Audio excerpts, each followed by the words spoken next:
Hello student. मेरा नाम सतीश कुमार है। आशा करता हूँ आप अभी सब अपने घरों में अच्छे होंगे।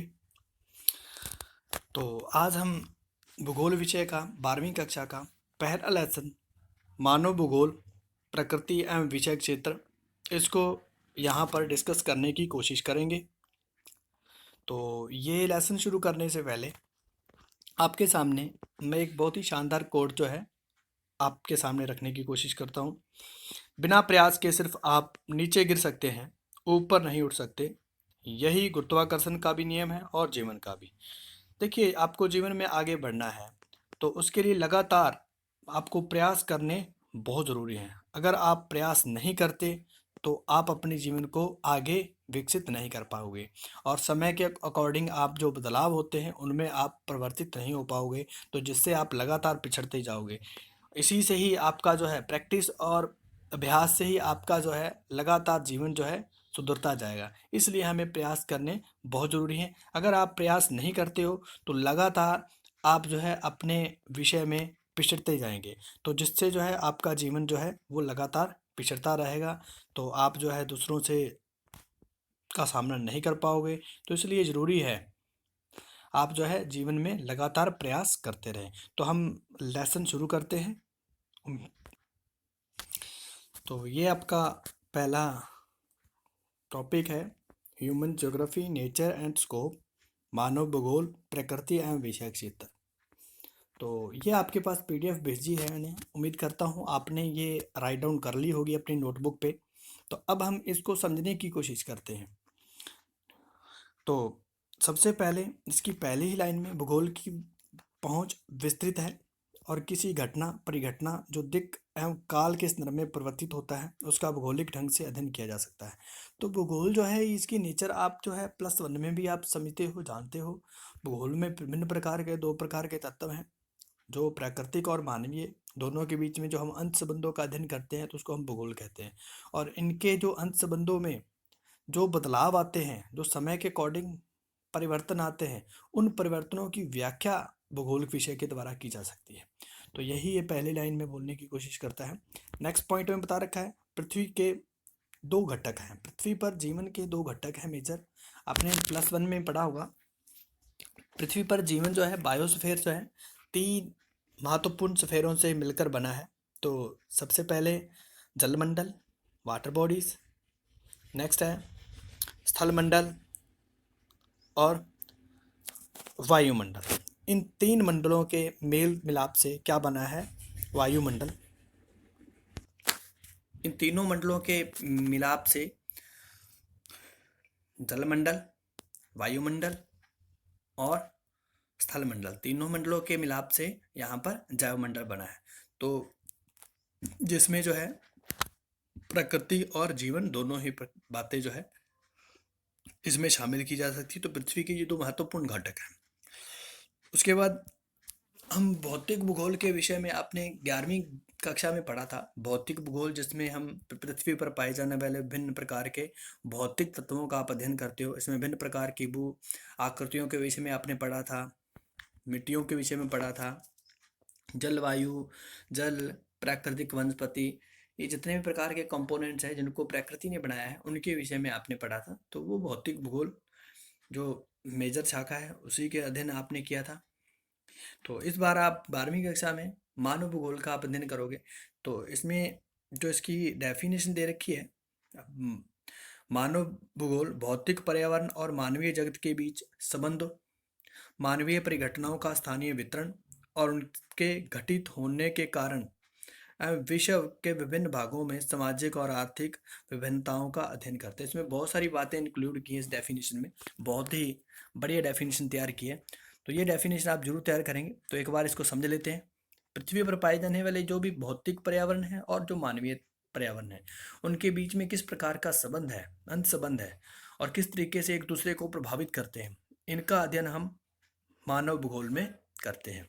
इसके अलावा पृथ्वी के ऊपर विभिन्न प्रकार का जो घटनाएं हो रही हैं, परिघटनाएं हो रही हैं, या विभिन्न प्रकार के वस्तुएं हैं उनका वितरण, स्थानिक वितरण, या उनकी जो महत्वपूर्ण लोकेशन है, उन सब के बारे में हम अध्ययन करते हैं मानव भूगोल में। और पृथ्वी के ऊपर जो विभिन्न प्रकार की इन असमानताएं मिलती हैं, उनका भी हम अध्ययन जो है मानव भूगोल में करते हैं।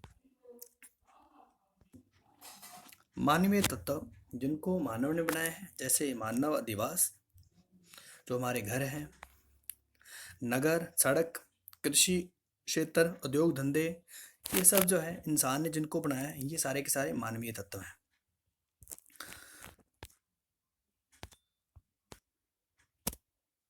यहाँ पर हम कुछ डेफिनेशन जो है भूगोल की डेफिनेशन, उनको हम पढ़ने की कोशिश करेंगे। तो सबसे पहले रेडजल है। तो रेडजल की जो डेफिनेशन है, तो ये क्या बोल रहा है, मानव भूगोल मानव समाजों और धरातल के बीच संबंधों का संश्लेषित अध्ययन है। Human geography is the synthetic study of relationship between human society and earth surface.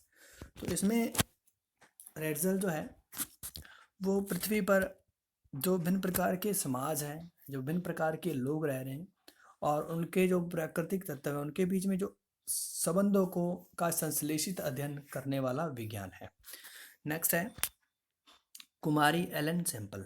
तो एलन सैंपल ये अमेरिका की एक ज्योग्राफर है। तो ये क्या बोलती है, मानव भूगोल अस्थिर पृथ्वी और क्रियाशील मानव के बीच परिवर्तनशील संबंधों का अध्ययन है। तो ये सेम ही बात वही भी बता रही है, मानव भूगोल अस्थिर पृथ्वी, जो पृथ्वी है वो लगातार मूवमेंट में है और उसके ऊपर भिन्न भिन्न प्रकार की क्रियाकलाप जो है लगातार एक्टिव हैं, होते रहते हैं।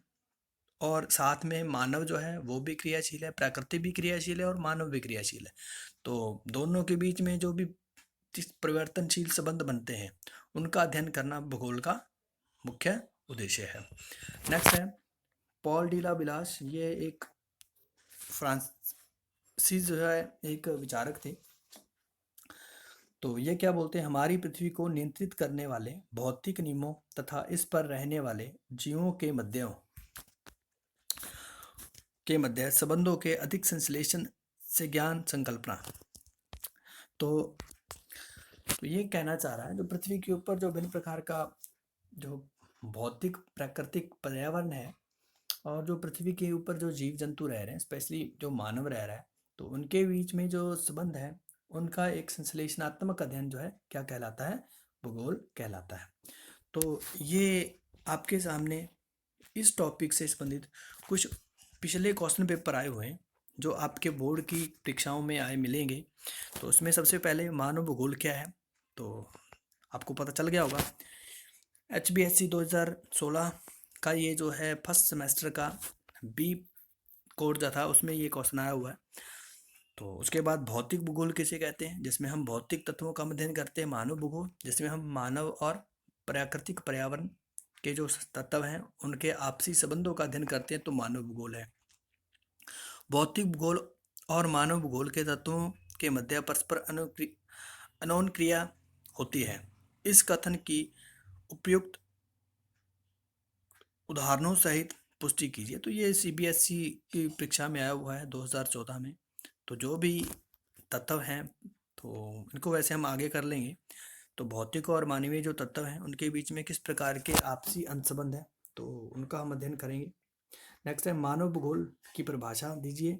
प्रकृति द्वारा प्रदत्त संसाधनों के प्रयोग करने पर मानव द्वारा निर्मित भौतिक सांस्कृतिक तत्वों के 4 उदाहरण दीजिए। तो कोई भी आप बता सकते हो जो मानव ने जो है जिन प्रकृति का प्रयोग करके, देखिए हमने बांध बना दिए हैं, हमने जो है समुद्र के ऊपर जहाज चलाने शुरू कर दिए हैं, जो मानव की अचीवमेंट है वो आपने इसमें बतानी है।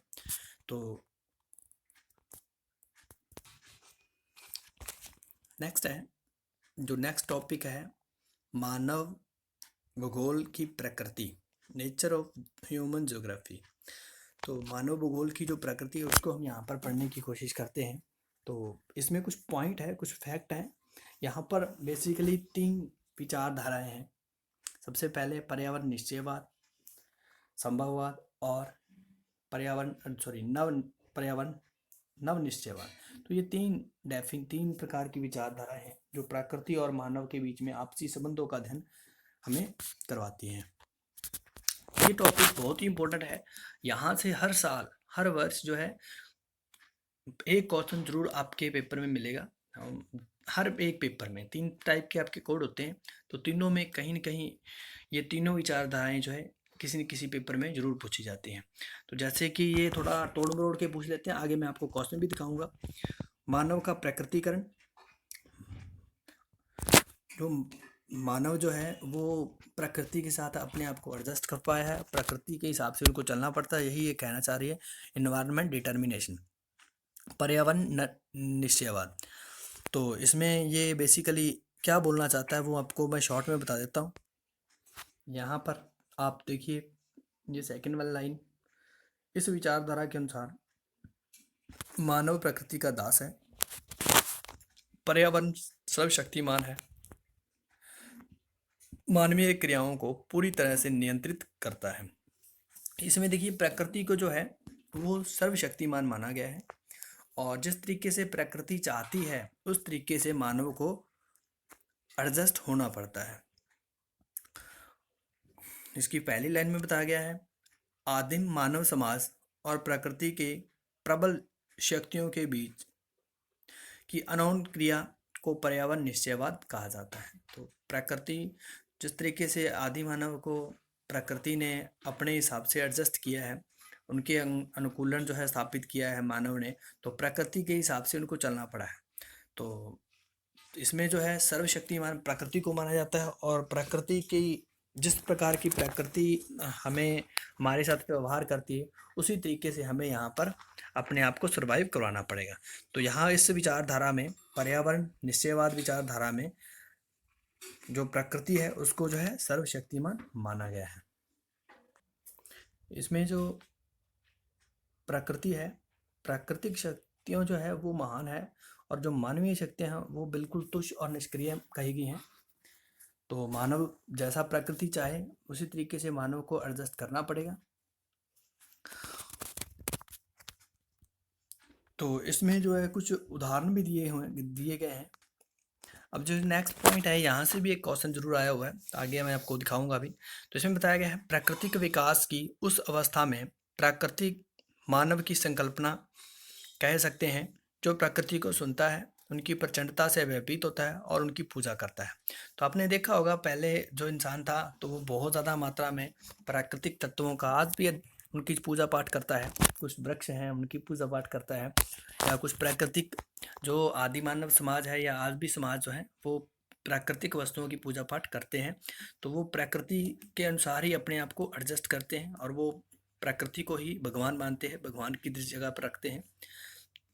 सतत पोषण के लिए मनुष्य प्राकृतिक संसाधनों पर प्रत्यक्ष रूप से निर्भर है, और प्रकृति से ही भिन्न प्रकार की जो खाने पीने की या जिस प्रकार की भी हम में जो ज़रूरतें हैं वो पूरी करता है। तो ऐसे समाजों के लिए भौतिक पर्यावरण माता प्रकृति का रूप धारण कर लेती है। तो वो पूजा पाठ करते हैं, तो इसीलिए ये कंसेप्ट है, नॉर्मल सा कंसेप्ट है, माता प्रकृति के तौर पर उनको जो है जो प्राकृतिक शक्तियाँ हैं उनको देखता है। नेक्स्ट है, विषय में कुछ उदाहरण अगर आपसे पूछे तो जो भी प्राकृतिक पर्यावरण के उनको जो अकॉर्डिंग जो है उनको दर्शाने के लिए तो आपको ये बताने हैं। एक एक नंबर का क्वेश्चन आ सकता है। तो ये कुछ क्षेत्र हैं जहाँ पर रहने वाले लोग हैं उनको विशेष नामों से जाना जाता है। तो प्रकृति के साथ वो एडजस्टमेंट करके, तो वो प्रकृति के हिसाब से ही अपने आप जीवन को चलाते हैं। जायरे के पिग्मी, कालाहारी के बुशमन और उत्तरी ध्रुव के एस्किमो। तो इनको आपने उदाहरण में बताना है, जरूर बताना है। ये तीनों नाम आपको याद रखने हैं। एक एक नंबर का ये आपके सामने क्वेश्चन आ सकता है।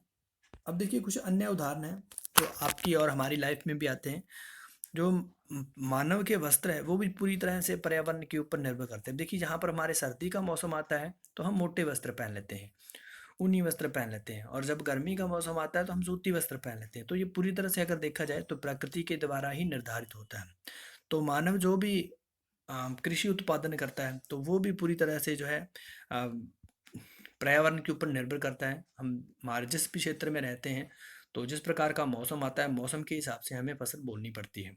तो ये भी जो है पूरी तरह से प्रकृति के द्वारा निर्धारित है। यहाँ पर मानव के पास अभी कोई इस प्रकार की तकनीक नहीं है, या तकनीक है भी तो बहुत ही लिमिटेड से क्षेत्र में है, पूरे के पूरे क्षेत्र के ऊपर हम वो अप्लाई नहीं कर सकते। तो उम्मीद करते हैं आपको जो है मानव का प्रकृतिकरण जो है वो संभव समझ में आया होगा।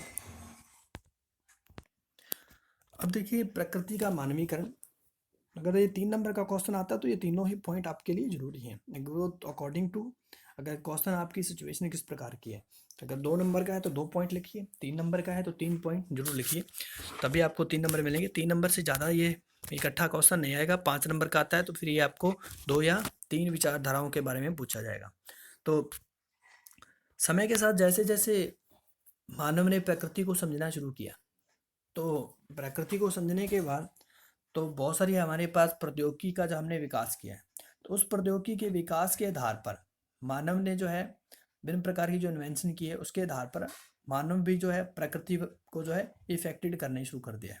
तो इस विचारधारा या इसको हम संभववाद विचारधारा कह सकते हैं, पॉसिबिलिज्म। तो इस विचारधारा के अनुसार मानव पर्यावरण की कठपुतली या दास नहीं है। यदि प्रकृति से मानव प्रभावित होता है तो भी मानव अपनी बुद्धि एवं कार्यकुशलता के आधार पर पर्यावरण को प्रभावित करता है। तो ये दोनों ही विचारधाराओं में आपको बेसिक जो अंतर है वो पता चल गया होगा। जो प्राकृतिक पर्यावरण वो कहता है कि प्रकृति ही सब कुछ है, प्रकृति जिस तरीके से हमें चाहे एडजस्ट कर सकती है, हमें उनके अकॉर्डिंग ढलना पड़ेगा। जबकि संभववाद कहता है ऐसा नहीं है, हम मानव के पास जो है उसकी कार्यकुशलता है, उसके आधार पर मानव प्रकृति को प्रभावित करता है और प्रकृति के ऊपर अपनी छाप छोड़ता है। तो इसमें कुछ और उदाहरण दे रखे हैं जो मानव ने अपनी कार्यकुशलता या अपनी एबिलिटी का यहाँ पर प्रदर्शन किया है। मनुष्य द्वारा वनों को काटकर कृषि कार्य करना, पशुपालन करना, जो कि जंगली पशु थे उनसे हमने पशुपालन करना शुरू कर दिया। नदियों पर बांध बनाकर हम उससे जो है बिजली और सिंचाई के लिए पानी उपलब्ध करवाते हैं। खनिजों का उपयोग करके हम उद्योग धंधे चलाते हैं। तो ये सारी की सारी इन्वेंशन जो मानव के प्रकृति जो है उसका जो है मानवीकरण हमने किया है, मानव ने उनका यूज किया है, तो उसमें आप उस तरीके से देख सकते हो। नेक्स्ट है प्रकृति और मानव संबंधों का अध्ययन।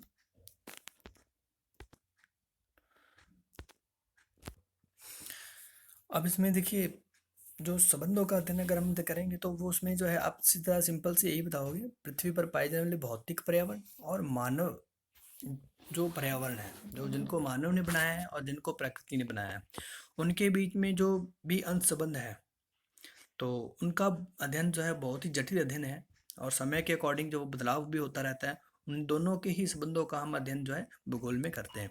तो इसी की एक और विचारधारा है संभावनावाद, पॉसिबिलिज्म, नियो डिटर्मिनेशन।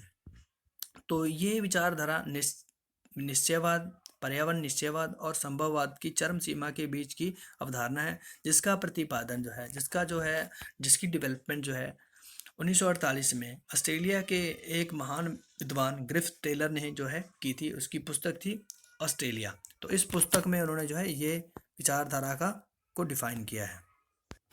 तो इस विचारधारा में आपको ये जो पॉइंट मैंने हाईलाइट किए हैं ये आपके लिए बहुत ही महत्वपूर्ण है। यहाँ से 1 नंबर का क्वेश्चन जरूर आ सकता है और इस डेफिनेशन को भी पूछा जा सकता है। तो इस विचारधारा के अनुसार मानव भी प्रकृति को इफेक्टिव करता है, प्रभावित करता है और प्रकृति भी मानव को प्रभावित करती है। तो ये प्रभाव जो है किसका ज़्यादा होगा ये डिसाइड करेगा जो मानव की तकनीक और प्रौद्योगिकी है। अगर मानव कुशल है तो फिर तो वो प्रकृति के ऊपर जीत स्थापित कर लेगा, प्रकृति को अपने अकॉर्डिंग एडजस्ट कर पाएगा। अगर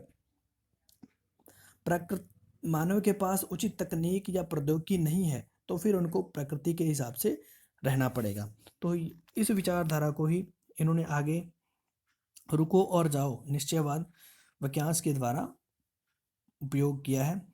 मानव को एक बार देखना पड़ेगा, रुकना पड़ेगा और देखना पड़ेगा क्या उसके पास ये प्रौद्योगिकी है। अगर प्रौद्योगिकी है तो फिर वो उस प्रौद्योगिकी के साथ डेवलपमेंट के तौर पर प्रकृति का इफेक्ट प्रकृति को प्रभावित कर सकता है। अगर नहीं तो फिर उनको वहाँ पर स्टॉप होकर प्रकृति के हिसाब से इनको चलना पड़ेगा। यही विचारधारा ये बोलना चाह रहे हैं।